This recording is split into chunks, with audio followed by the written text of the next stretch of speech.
كلمة والرد غطاها، سؤال وجواب على قد السؤال.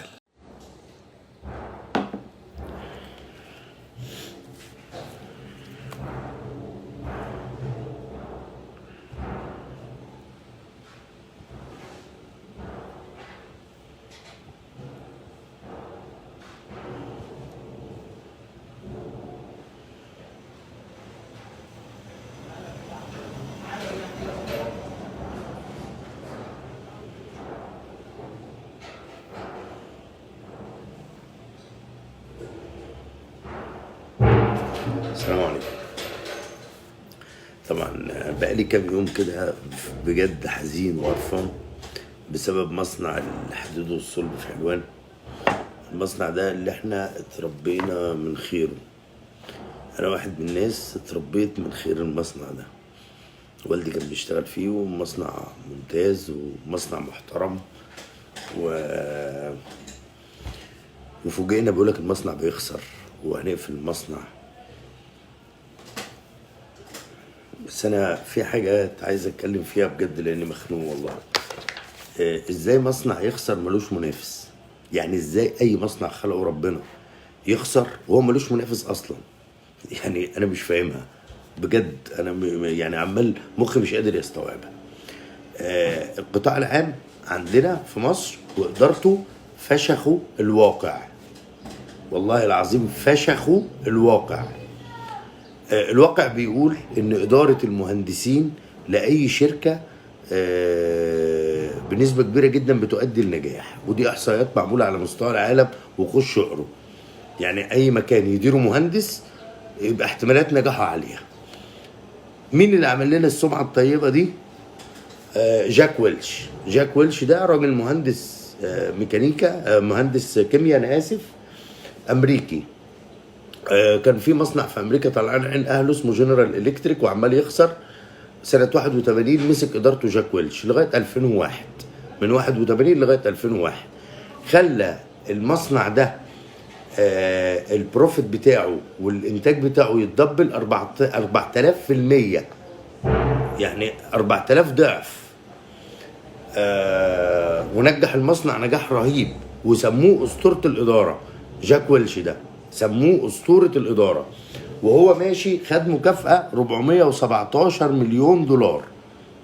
وهو ماشي خد مكافاه 417 مليون دولار. كان راجل مهندس كيمياء اسمه جاك ويلش، اسطوره الاداره.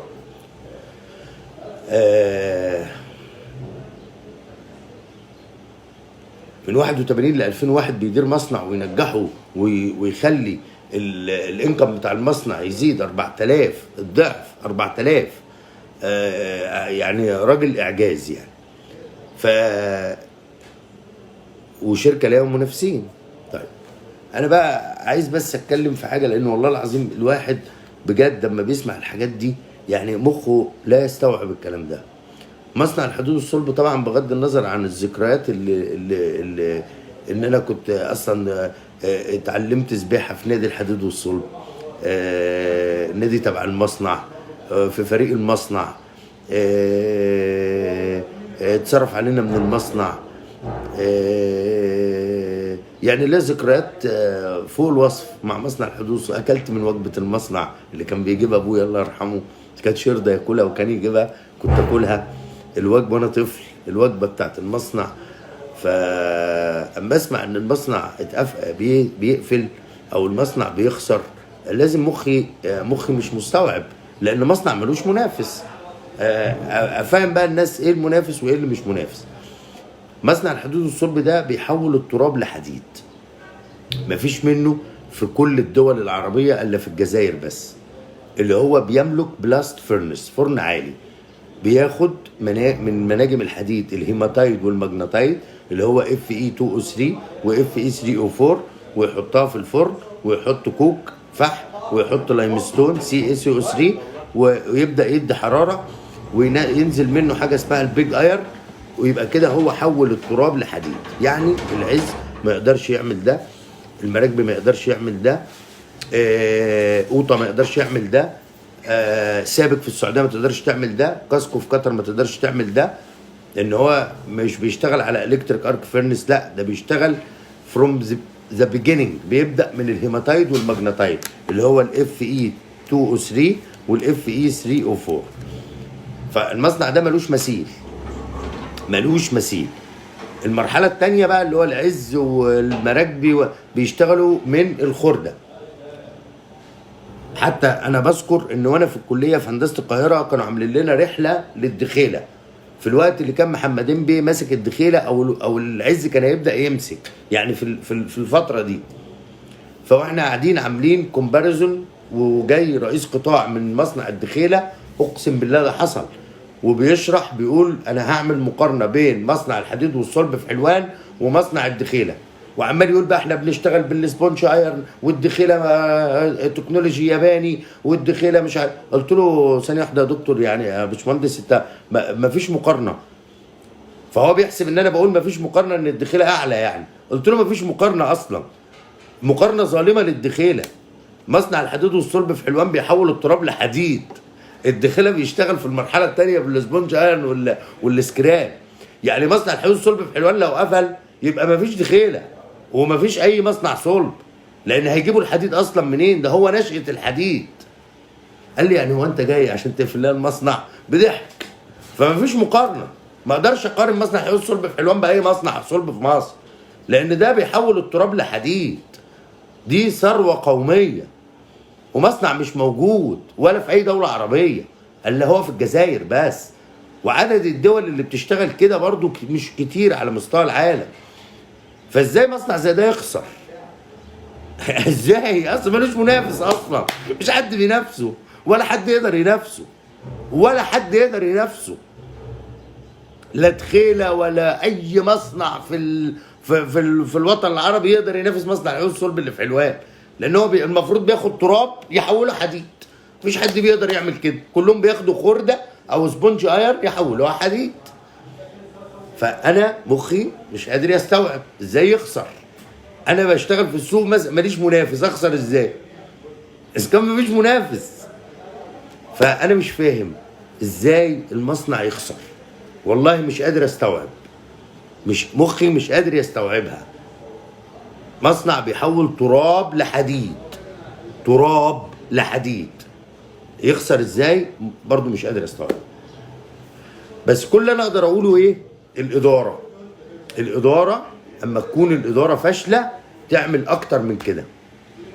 اما تكون الاداره فاشله تعمل اكتر من كده. الاداره اللي ما عندهاش رؤيه، الاداره اللي ما عندهاش استراتيجيك بلان، الاداره اللي مش عارفه هي رايحه فين ولا جايه منين. اذكر بقى بدايه انهيار المصنع من 20 30 سنه. جابوا دكتور، انا مش هقول اسامي بقى، كان رئيس مجلس اداره، ده راجل دكتور مهندس يعني فشخوا الواقع حقيقي. يعني انت مالك انت ومال اللي عامله مشاكل مع جوزها، واللي كان هو دي يقعد يحل بقى مشاكل في كده، ويجي العامل يجري ورا العمال في المصنع. واحده تروح تشتكي له من جوزها يقول لها خلاص الارباح انا هبعتها لك انت، تعالي انت خديها وانا مش هديها له. عايز يعمل له كاريزما ان الناس بتخاف منه، ان الناس. هي دي كانت الاداره الفاشله. انت راجل دكتور مهندس، اطلع اقعد في مكتبك واعمل استراتيجيك بلان للمصنع وشوف وير ار وي اند وير وي وونت تو جو زي ما الناس بتشتغل. ف انا مش فاهم، انا مش فاهم ايه اللي بيحصل. مش فاهم مصنع زي ده يخسر ازاي، مش فاهم مصنع زي ده يخسر ازاي.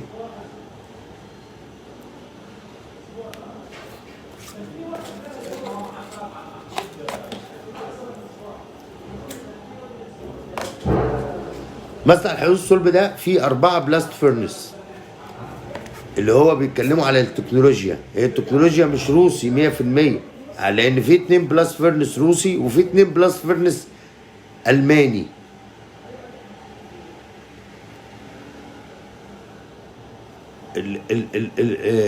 البلاست فيرنس ده هم ال4 افران دول بس اللي موجودين في جمهوريه مصر العربيه. ما فيش حد يقدر يجيبه، ولا حد يقدر يتعامل، ولا حد يقدر يشتغل كده، ولا اي رجل اعمال يقدر يخش لوحده يقدر يشتغل يشيل المصنع ده. ما يقدرش، ده عايز دولة. فازاي مصنع زي ده يخسر؟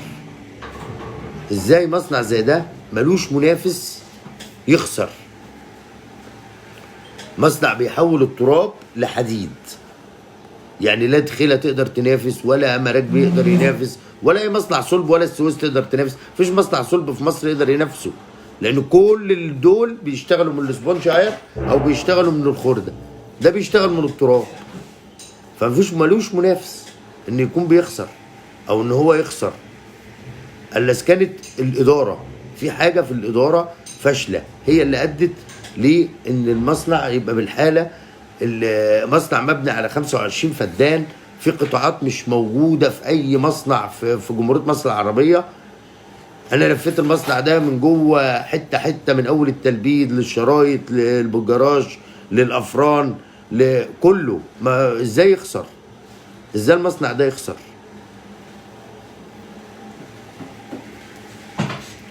فمش عارف، انا مش عارف ازاي المصنع ده يخسر. وهو الراجل جاك ويلش اما راح مسك جنرال الكتريك ونجح الشركه من 81 ل 2001 وليها منافسين، وان الشركه تعمل تيرن اوفر وتعمل تزود مبيعاتها وارباحها 4000%،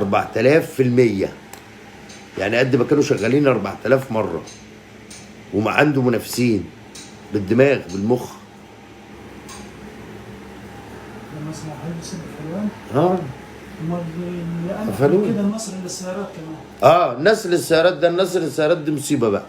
الناس فكرتني بقى بالناس للسيارات. انا دخلت الناس للسيارات، شفت انا الناس للسيارات، انا دخلت الناس للسيارات وفكرني يا ابو اسلام، شفت كميه خامات ورو ماتيريال موجوده في النص. طيب انا عايز اسال سؤال، حته بقى حلوه الحته دي برضه. اما بتيجي تنشئ مصنع بتعمل خطه. مهندس شريف، اما بتيجي تقفل مصنع المصنع بتعمل خطه. زي الله يرحمه السادات اما جم بيتكلموا معاه بيقول له احنا انسحبنا، قلت له منسحبوا، قال له انت في عملت خطه للانسحاب؟ قال له انا قلت له منسحبوا. برضو المصانع كده والشركات كده. في شركه ممكن شركه صغيره تقعد تقفل 10 سنين، يعني هو حاطط واخد قرار ان هو هيقفل البيزنس ده او هيعمل شرينكج، بيقعد 10 سنين يشتغل عشان يقفل. فانا مش فاهم، فجأة كده احنا هنقفل المصنع، احنا هنفتح المصنع، وبيتكلم على مصنع. يعني المصنع ده ممكن يبقى اقتصاد دولة، تقوم عليه اقتصاد دولة. مصنع حوض الصلب ده تقوم عليه اقتصاد دولة. مصنع زي ده يقفل، دي كارثة. ان ما يكونش فيه إدارة تديره وتنجحه، دي كارثة. ان ما يكونش فيه خطة لإنجاحه، دي كارثة. ان القطاعات اللي فيه كلها ما يكونش فيه اي استفادة منها، دي كارثة. ان طريقة قفل المصانع اصلا من غير خطة، وازاي الحاجة اللي موجودة هتتباع وتتباع بسعر كويس، دي كارثة. دي كارثة. فأنا مش عارف في إيه، أنا مش عارف في إيه، بس بجد الواحد حزين وقرفان. أنا هعمل بقى فيديو تاني بعدين أشرح فيه الخطوات اللي بيعملها مصنع حوض الصلب لغاية ما ينتج الحديد، عشان الناس تفهم حاجة بالمنظر ده يقفل. يعني مصنع بالقيمة دي وبطريقة الشغل دي يخسر. الناس بقى هي تحكم. اما بيجيب تراب من الجبل ويحوله حديد وملوش منافس وبيخسر. الكلام كله مش راكب على بعضه، يعني الكلام كله مش راكب على بعضه. وهل في طريقة لعلاج مصنع الحوض الصلب من وجهة نظري؟ في طريقة. هو بيطلع اصلا حاجه اسمها بيج ايرن، ده برضو اللي محدش يقدر يعمله في الوطن العربي باستثناء الجزائر. يقدر يبيع البيج ايرن ده، يصدره، وناس كتير تشتريه. انا عندي مصانع تشتري البيج ايرن ده بره بالهبل وبالدولارز، وبعد ما يبيعه يبدا يصرف على القطاعات الفاشله، يبدا ينجحها. يعني عندي قطاع الشرايط اللي هو الدرفله، يبدا بعد ما يبيع البيج ايرن ده يصرف على القطاع ده لغايه اما يطوره. بعد كده هم عندهم ورش كتير، جراج وعربيات واتوبيسات. انا شايف ان ده ملوش لازمه، ولا اتفق مع شركه بتاعه نقل هي تحل الموضوع، وهو يطلع دماغه ويخليه في صناعه الحديد فقط لا غير، لان الحاجات دي كلها بتؤدي لسرقه وبتؤدي لبلاوي، واتوبيسات رايحه واتوبيسات جايه وقطع غيار وعمرات. يقفل الكلام ده كله، يخليه بس يركز على التلبيد، يركز على ان هو بينتج البيج ايرن، صيانه الافران، ويركز على الشرايط، على الدرفله اللي هي بتنتج المنتج النهائي اللي احنا بنشوفه، سواء حديد تسليح او قمر او زاوي او لفايف.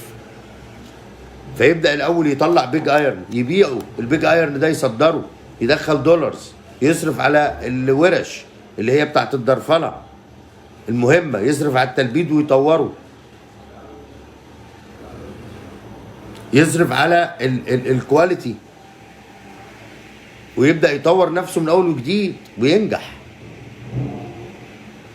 انا هتكلم انا في موضوع الحوض الصلب ده. انا يعني مش هسيب الموضوع ده بجد، لان انا قرفان قوي ومتضايق ان مصنع زي ده يقولوا بيخسر. يعني اي حاجه ممكن تتوقعها غير انه يخسر فاهم؟ لانه ملوش منافس. يعني شركه كوكاكولا بقى لها 100 سنه شغاله وليها منافسين وشغاله، وساعات بيمر عليها كبوات وترجع تاني وتشتغل. انما ده ملوش منافس اصلا، لا في مصر ولا في السعوديه ولا في قطر ولا في البحرين ولا في ليبيا. ملوش منافس حواليه كده، مفيش منافسين، هو لوحده كده. واربع افران ما شاء الله، 2 روسي و2 الماني. مش فاهم ليه يخسر. انا مش عارف ليه يخسر مش عارف. فلازم وفي ناس في مصر بتفهم، في ناس في مصر تقدر تديره وتنجحه، وفي ناس بتفهم كتير. فليه يخسر وليه يبيعوه؟ ما يجيبوا ناس عندها ضمير وناس بتفهم تشغله. انا بقول لك حل بسيط اهو، البيج ايرن اللي بيطلع ده ما يعملوش حاجه خالص، يوقفوا كل القطاعات ويجي على البيج ايرن ده بس، ياخده يبيعه، يصدره، يطلع بيج ايرن ويصدره، ياخد الفلوس دي يصرف على قطاع. عايز اطور الدرفله، اطور الدرفله، اطور التلبيد، اطور التلبيد، اطور الدرفله على الساخن، اطور الدرفله على الساخن. يعني مجرد تشغيل الافران دي بس ده مكسب، مجرد ان البلاست فيرنس دي تشتغل ده مكسب. انا مش فاهم في ايه. يلا، على العموم انا هبقى اعمل فيديو تاني، هبقى اتكلم بقى على هو بينتج ازاي، عشان الناس تفهم ازاي التراب ده يتحول لحديد وازاي بيخسر. وربنا ييسر الحال ونشوف. بس انا فعلا بجد حزين ان مصنع زي مصنع حلول الصلب ده يقولوا هنقفله عشان بيخسر. يعني الكلام مش منطقي، ده ايه اللوجيك؟ ما انا بقول القطاع العام وادارته فشخوا الواقع بجد، فشخوا الواقع. ده معروف في اي حته ان المهندسين، اي احصائيات في استراليا في اي حته يقول لك ان اداره المهندس لاي مكان بتنجحه، دي بنسبه كبيره. يعني جاي منين الكلام ده؟ في كم كيسز كده على مستوى العالم، زي منهم جاك ويلش طبعا اسطوره الاداره كمهندس كيمياء، فشاطرين هم بيشتغلوا بالمخ بالمنطق شويه. فازاي يخسر المصنع؟ مش فاهم والله، مش فاهم. ودكاتره ومهندسين رايحين جايين والمصنع يخسر ازاي؟ يعني مش فاهم. مهما حصل مصنع حلول الصلب ده، يعني ممكن نصر السيارات ماشي، اسمنتي ماشي، انما مصنع الحديد والصلب اللي ملوش منافس يخسر؟ ملوش منافس والله. بقول لك انا وانا عيل صغير وانا لسه في هندسه، كنت في ثالثه باين ولا في ثانيه، عملوا لنا رحله ودونا الدخيله. واستقبلونا بقى في الدخيله وبتاع ومش عارف ايه ايام محمدين بيه، وعملوا برزنتيشن عن الدخيله. مجرد بس ان مقارنه بين مصنع الحديد والصلب في حلوان والدخيله، انا حسيت يعني حسيت ان دي اهانه لمصنع الحديد والصلب، لانه لا يقارن بالدخيله. فبقول له يا فندم انت بتقارن مصنع الحديد والصلب في حلوان بالدخيله؟ قال لي اه. قلت له ما فيش مقارنه. فهو بيحسب ان انا بقول ما فيش مقارنه، ان هم ارقى واحسن واجود الدخيله. قلت له لا ما فيش مقارنه، لان ده مصنع الحديد والصلب ده بيحول التراب لحديد، انتوا بتشتغلوا بالسبونج ايرن والخرده. لو مصنع الحديد والصلب في حلوان قفل يبقى ما فيش دخيله، لان هو نشأة الحديد اصلا. يعني هم الدخيله والعز وبشاي والمراكبي بيشتغلوا المرحله الثانيه من الخرده ومن السبونج ايرن، انما ده بيشتغل من الزيرو من التراب. فازاي يخسر؟ هو ملوش منافس اصلا. مش عارف. يلا انا بعمل فيديو تاني هبقى اتكلم فيه بقى عن مراحل الانتاج، عشان الناس تفهم وتستوعب ازاي ده يخسر. يعني الناس اصلا هتخبط كف على كف. مصنع ملوش منافس اصلا، ملوش منافس. مش عارف. يلا. يعني حد بيلعب لوحده ومش عارف يجيب اجوان. يعني واحد واخد كوره ونازل الملعب بيلعب لوحده، ولا في جول ولا في فريق تاني، ومش عارف يجيب اجوان. هي ده انا فاهمها كده. يلا. سلام عليكم.